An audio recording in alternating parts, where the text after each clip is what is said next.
Okay. Welcome guys. Engineer channel engineer यार पे आप लोग का स्वागत है। तो आज हमारे साथ हैं अक्षय सोनी। ये मेरे साथ एचएएल में वर्क करते थे और मैं इनको कॉन्ग्रेचुलेशन बोलना चाहूंगा क्योंकि ये ऑल इंडिया रैंक 2 लाए हैं इसरो के एग्जाम में, इसरो 2023 के बेसिस पे। So Akshay, very very congratulation and thank you for coming to my channel. Over to you Akshay. Thank you so much Adarsh for inviting me on the channel. Okay, so मैं आपको initial बता देता हूँ। अक्षय और मेरी मीटिंग हुई थी एचएएल में, जब मैं एचएएल में ट्रेनिंग पे था। मैं अभी एनटीपीसी में काम कर रहा हूँ। और अब पता नहीं है अक्षय क्या करेंगे फ्यूचर में। इसरो में जाते हैं, एचएएल में रहते हैं। तो अक्षय, तो हम स्टार्टिंग से स्टार्ट करते हैं। आपने बीटेक कब कंप्लीट करी? आप कौन से कॉलेज से हो? और आपने आईटी सेक्टर क्यों नहीं ज्वाइन करा? आप टेक में क्यों आए?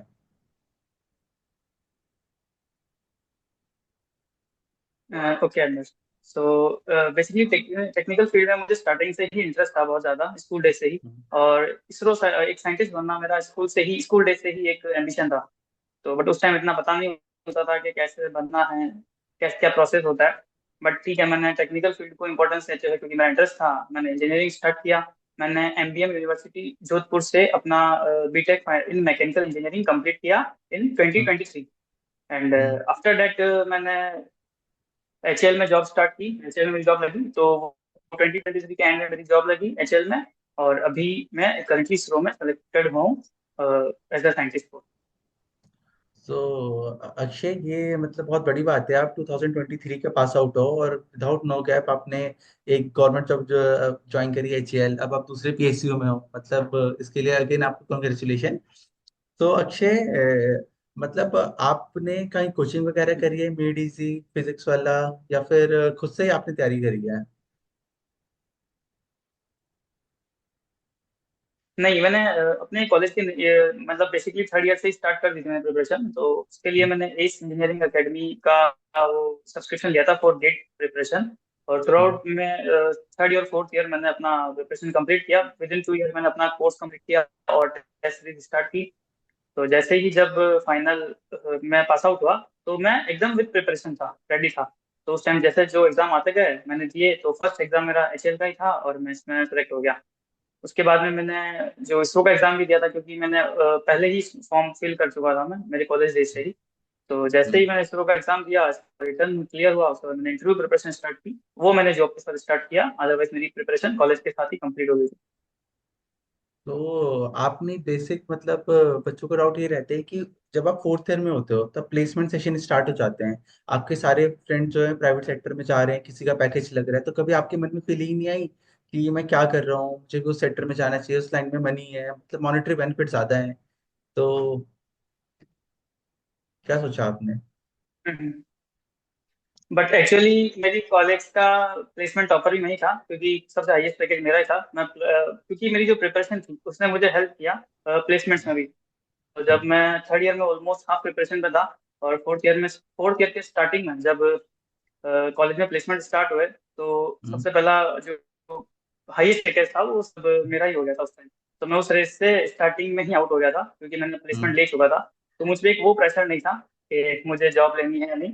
बट मेरा ड्रीम हमेशा, एम हमेशा क्लियर था कि मुझे गवर्नमेंट सेक्टर में ही जाना है। बिकॉज प्राइवेट सेक्टर की कुछ खास रियलिटीज होती है जो मैं देख चुका था ड्यूरिंग माई इंटर्नशिप। और हम्म। वैसे भी मुझे एक स्टार्टिंग से ड्रीम था कि गवर्नमेंट सेक्टर में ही सर्व करना है। तो मैंने उसको फिर मैंने प्लेसमेंट लिया, बट मेरी प्रिपरेशन मैंने कंटिन्यू रखी।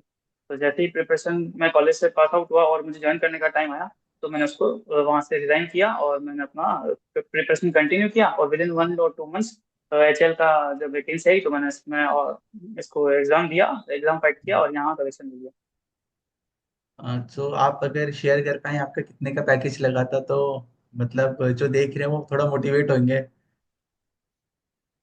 आप कह रहे हैं जैसे आपका हाईएस्ट था। उस टाइम मेरा पैकेज था 16.5 LPA। Okay, okay, okay. तो आपने 16 लाख छोड़ के एचईएल में आप आए, तो पावर ऑफ गवर्नमेंट जॉब बोल सकता हूँ। और अक्षय, आपने मतलब कैसे आप जो अभी तैयारी कर रहे हैं, जैसे गेट का एग्जाम आने वाला है और जून में हमारे ईएस का एग्जाम है, तो आप बच्चों के मन में क्या रहते हैं, वो बार बार थ्योरी पढ़ते हम्म, रहते हैं, बार बार रिवीजन करते हैं, हम्म, और वो टेस्ट सीरीज पे कम ध्यान देते हैं। तो आपने अपनी स्टडीज कैसे मैनेज करी? ये आप इसरो के एग्जाम को रिलेट करके बताइएगा कि आपने इस एग्जाम में कैसे सिलेक्ट हुए। हम्म। हम्म, हाँ तो बेसिक मैं बताना चाहूंगा सभी स्टूडेंट्स को, सभी एस्पिरेंट्स को, कि अपनी थ्योरी और प्रैक्टिस को हमेशा मैनेज करके चलना चाहिए। ये नहीं कि एक टाइम पे थ्योरी पढ़ते जा रहे हैं और बाद में प्रैक्टिस कर लेंगे, तो वो स्ट्रेटेजी हम हेल्पफुल नहीं होती। मतलब इनिशियल डेज में मैंने भी ये फेस किया था प्रॉब्लम, तो मुझे काफी दिक्कत आई, मार्क्स कम होते थे। तो उसका यही कारण था कि मैं प्रैक्टिस कम करता था, मुझे चीजें याद नहीं रहती थी। बट हम्म, फिर मैंने इसको थोड़ा चेंज किया। जैसे ही मैं थ्योरी पढ़ रहा हूँ तो मैंने कुछ जैसे अपनी प्रिपरेशन का, जैसे मुझे 8 घंटे रोज पढ़ना है, तो उसके लिए 4 घंटे मैंने निकाले कि मुझे अपना नया कुछ पढ़ना है। बचे हुए 4 घंटे में 2 घंटे मुझे रिवीजन करना है जो मैंने पहले पढ़ा है, और 2 घंटे में टेस्ट सीरीज में देता था। तो हम्म, इस तरह मैं रोज एक टेस्ट सीरीज लगाता था। इससे हेल्प होती थी कि जो पढ़ा है वो एकदम ऑटोमेटिकली रिकॉल होता था, और जो नया पढ़ना है उसके लिए प्रॉपर सफिशिएंट टाइम भी मिल जाता था, और एक टाइम पे ब्रेन इतनी ही नई चीजें प्रोसेस कर पाता है, तो ज्यादा ओवर बर्डन भी नहीं लगता था। तो इस टाइप से अपनी प्रैक्टिस पे भी उतना ही फोकस करें जितना अपने नई थ्योरी पढ़ने पे करें, और सिलेबस कवरेज पे पूरा ध्यान दें पहले, वो इम्पोर्टेंट है। तो वो भी साथ साथ में करना चाहिए। तो आप टेस्ट सीरीज सब्जेक्ट वाइज देते थे स्टार्टिंग से, या फुल लेंथ टेस्ट सीरीज आपने स्टार्ट कर दी थी? नहीं, जो सब्जेक्ट मैं पहले पढ़ रहा हूँ मैं उसके हम्म, अकॉर्डिंग स्टार्ट करता था। जैसे जैसे सब्जेक्ट कवर होते थे तो उसके साथ ही हम्म, कोशिश करता कि उस सब्जेक्ट की टेस्ट सीरीज भी कंप्लीट हो। उसके बाद नया सब्जेक्ट, फिर नया सब्जेक्ट, और बीच बीच में जितना, क्योंकि टेस्ट सीरीज में सारे मॉड्यूल्स अवेलेबल होते हैं कि दो तीन हम्म, सब्जेक्ट्स का कंबाइंड टेस्ट। तो जैसे जैसे 2 सब्जेक्ट कंप्लीट हुए मैं उनके कंबाइंड टेस्ट देता था। तो हम्म, साथ में प्रिपरेशन, मतलब टेस्ट सीरीज को साथ लेके चलता था as per the subject covered, जितने कवर्ड हो हम्म, चुके हैं उस अकॉर्डिंग। और जब एक बार मेरा सिलेबस कवर हुआ, लाइक इसरो के टाइम पे, क्योंकि एचएल में सिलेक्शन दिया था उस टाइम सारा सिलेबस कवर था, तो इसरो के लिए इतना मुझे ज्यादा एफर्ट डालने की जरूरत नहीं पड़ी, क्योंकि सब्जेक्ट ऑलरेडी कवर था और प्रैक्टिस थी।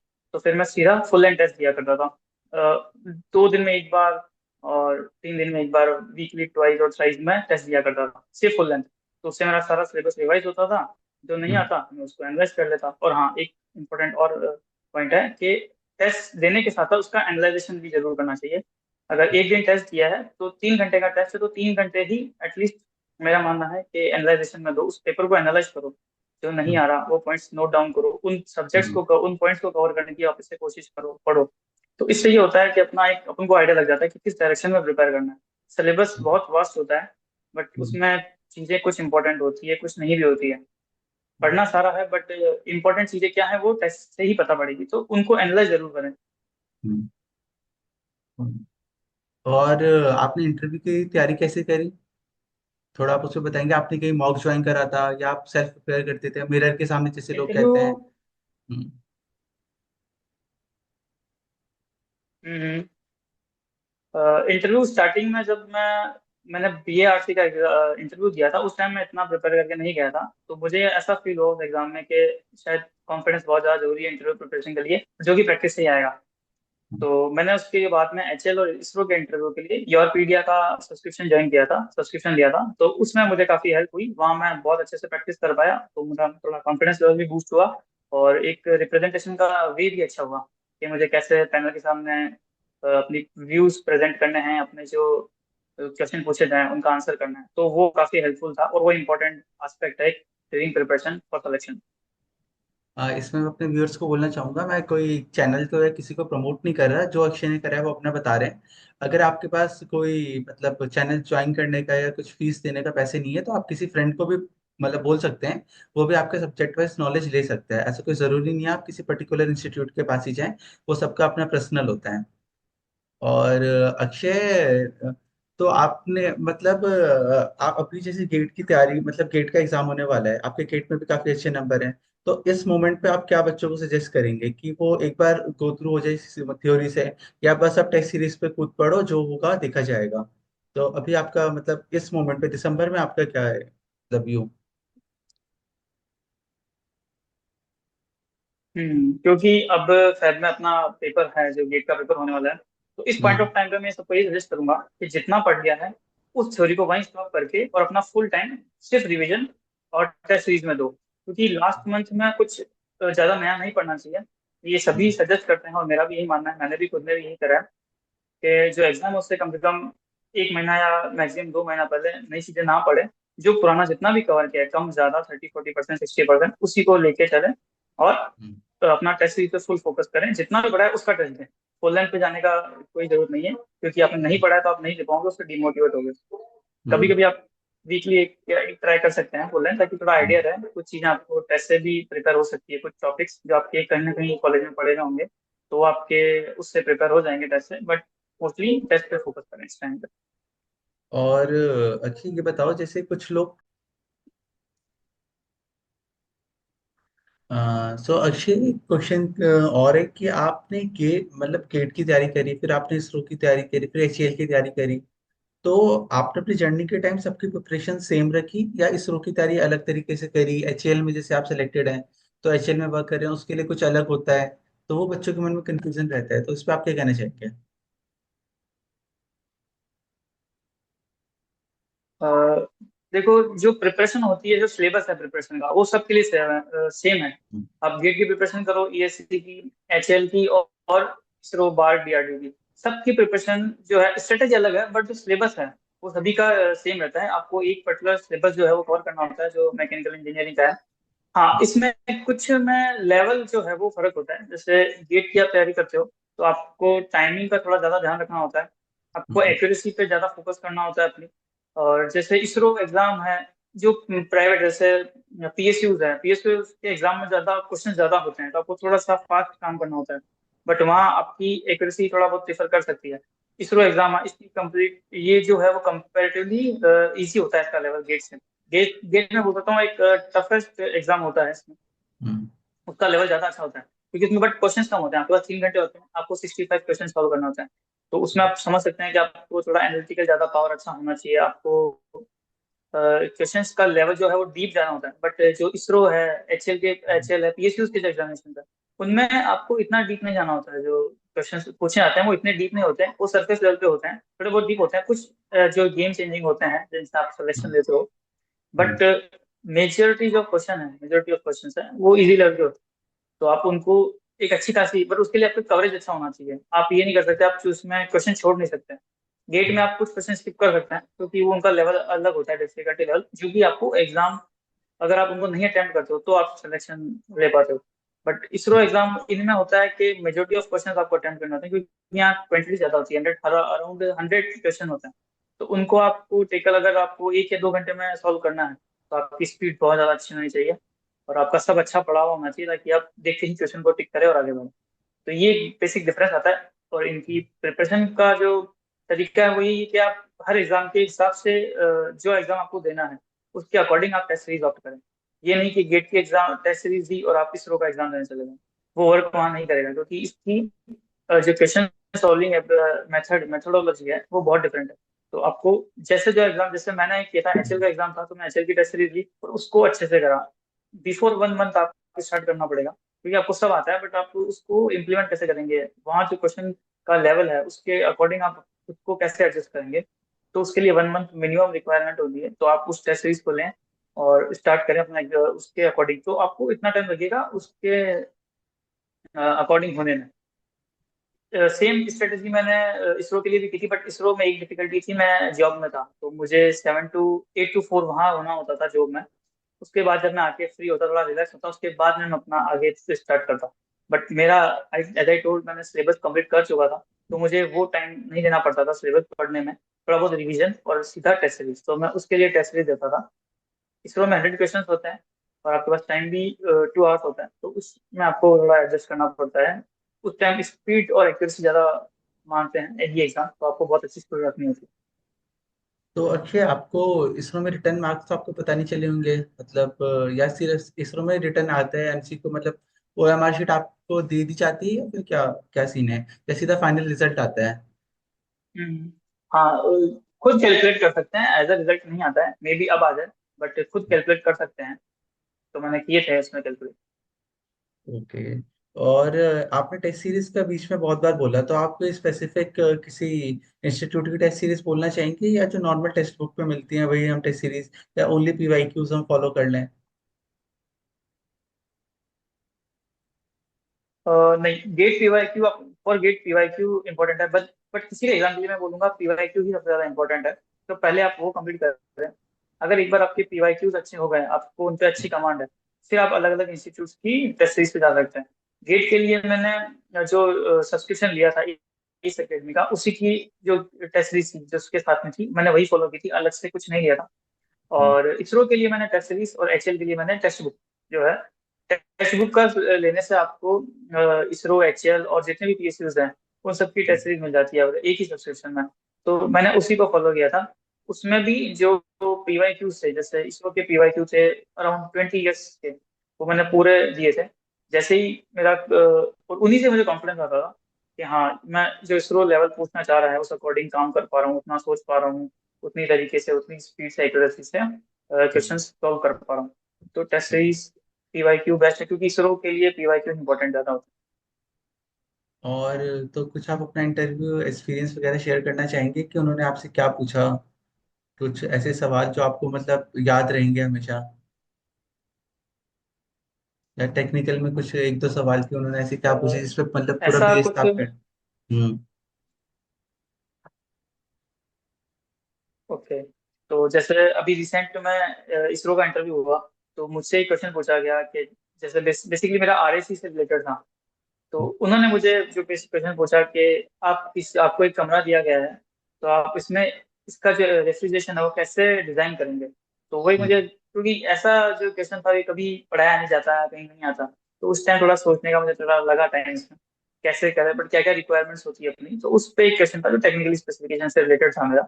but ठीक है, मैंने उसको आंसर दिया, और आई थिंक ये एक थोड़ा मेजर चैलेंज था, क्योंकि इस पे काफी लेट डिस्कशन चला फिर हमारा। तो बाकी एचएल का आई थिंक मैं थोड़ा भूल गया हूँ, क्योंकि बहुत एक साल हो गया उस बात को।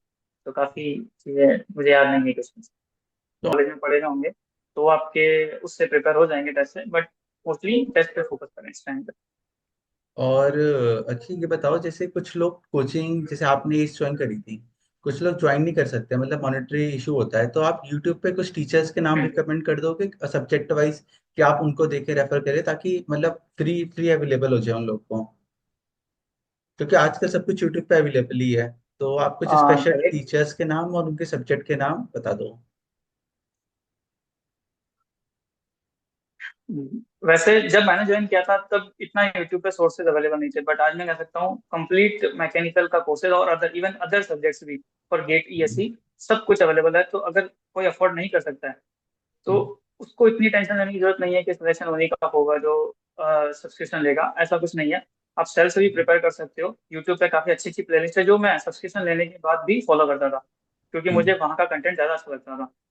हम्म, तो जैसे थर्मोडायनेमिक्स के लिए एक नेगी सर हैं, थर्मोडायनेमिक्स के हम्म, लिए नेगी सर हैं, उनकी बहुत अच्छी प्लेलिस्ट है।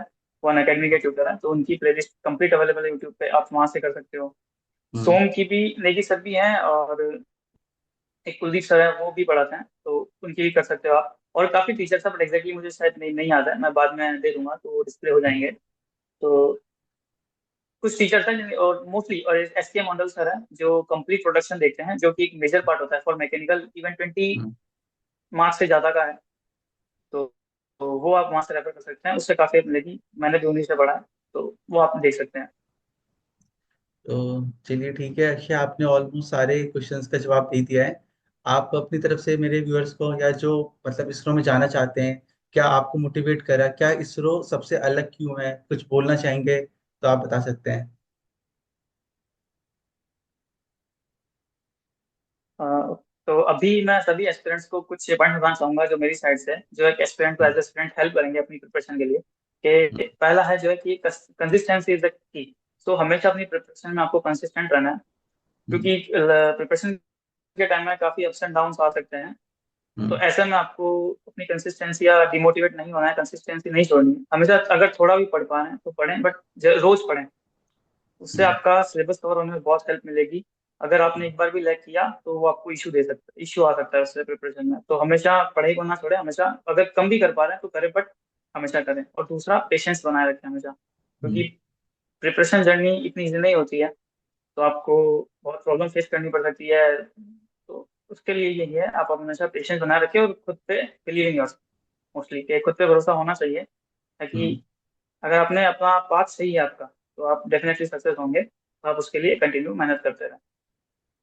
हाँ। ओके अक्षय, और अक्षय चाहते चाहते आप एचएल में काम कर रहे हैं, तो आपने एचएल इन एंड आउट पूरा देखा हुआ है, तो अभी आप क्या एचएल में रोल कर रहे हैं? एज ए डीटी हैं, एज ए एमटी हैं? तो जो इस वीडियो को एज ए एचएल मतलब आने की सोच रहे हैं, तो उनके बारे में आप क्या कहना चाहेंगे कि how is HAL, like it is good और बैड, और मतलब what type of work you are doing in HAL? Okay, तो मैं बोलूंगा एचएल बहुत अच्छी कंपनी है। एक फर्स्ट भारत में डिफेंस पीएसयू है। यहाँ पर आपको पूरा मिनिस्ट्री ऑफ डिफेंस का जो कल्चर है वो देखने को मिलेगा। उनके रूल्स एंड रेगुलेशंस हम फॉलो करते हैं। और मैं यहाँ पर एज अ मैनेजमेंट ट्रेनी था, बट अभी मैं एज ए इंजीनियर वर्क कर रहा हूँ क्योंकि प्रमोशन हो चुका है लास्ट में। तो यहाँ आपको अगर जो किसी को मैन्युफैक्चरिंग सेक्टर में अगर इंटरेस्ट है तो वो यहाँ आ सकता है। जैसे ऑटोमोबाइल्स इंजीनियर इंडस्ट्री है, वैसे ही सेम ये है, बट ये एयरक्राफ्ट इंडस्ट्री है। यहाँ आपको बहुत ज्यादा अलग एक्सपीरियंस देखने को मिलेगा। आई कैन सी ये जो एक्सपीरियंस है वो किसी भी मैन्युफैक्चरिंग सेक्टर में आपको नहीं देखने को मिलेगा। जो यहाँ कल्चर और जो है, बहुत अच्छी पीएसयू है। मैं खुद जब ज्वाइन हुआ तो एज अ बहुत प्राउड फील होता है अगर किसी को बताते हैं कि आप हिंदुस्तान एरोनॉटिक्स लिमिटेड में काम करते हैं। तो जब आपके तो कार्ड पे it's a good, MoD very लिखा गुड रहता है कंपनी। मिनिस्टर ऑफ डिफेंस, तो उसकी वैल्यू मतलब कोई बाहर की कंपनी मैच नहीं कर सकती, चाहे वो आपको कितना भी पैसा दे दे। करेक्ट। This is true. नहीं नहीं, वो कोई भी सेक्टर मैच मैच नहीं कर सकता। वो जो आपको फील होता है जब आप किसी को बताते हो एमओडी का, और अगर आपको कोई चेक भी करता है कभी भी इन केस आपको, तो एमओडी के कार्ड की एक अलग रेस्पेक्ट होती है। ट्रू ट्रू ट्रू, ये तो हमने एयरपोर्ट वगैरह पे काफी कोई करा है, मतलब वैल्यू है। सो सही है। अक्षय, एट लास्ट में फिर से आपको बिल्कुल। कंग्रेचुलेशन बोलना चाहूंगा ऑल इंडिया रैंक 2 लाने के लिए इसरो में। और अक्षय हमारे मैकेनिकल इंजीनियर हैं। Thank you very much. और thank you Akshay for coming. और आप मेरे चैनल के बारे में क्या बोलना चाहोगे, थोड़ा सा बोल सकते हो? हाँ, यहाँ पर काफी अच्छे से वीडियोस अपलोड हो रहे हैं। जैसा मैं चेक कर रहा था, काफी टॉपर्स आ रहे हैं, वो अपना गाइडेंस दे रहे हैं। तो बिल्कुल आप इस चैनल को फॉलो कीजिए, शेयर कीजिए, लाइक कीजिए, ताकि ये चैनल ग्रो हो सके, हमारे आदर्श भाई भी ग्रो हो सके इसके साथ में। और वैसे तो ऑलरेडी ये ग्रो है, एनटीपीसी में बहुत अच्छी जगह पे काम कर रहे हैं, जो लोगों का ड्रीम होता है।